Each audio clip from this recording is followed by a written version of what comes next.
So in today's video, I'll explain what to do if your app for ROBOROCK Saros Z70 displays an error code.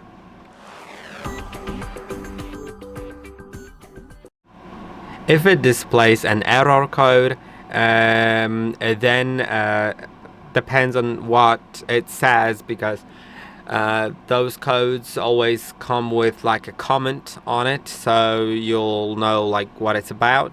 And most of these refer to your robot being stuck, or often it may also be due to some like consumables, like for example the water tank being empty, the clean water tank being empty. If you want to start a mopping task, then it'll give you an error.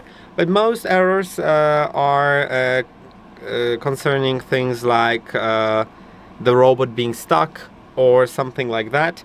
And in that case, you may want to just move the robot to a different location.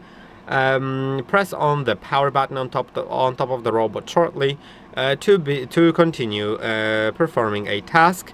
If it still gets stuck, you may want to clean the main brush. There's, by the way, a video on how to clean a main brush. And I hope that this video was helpful. Don't forget to like and subscribe, and I'll see you in the next one.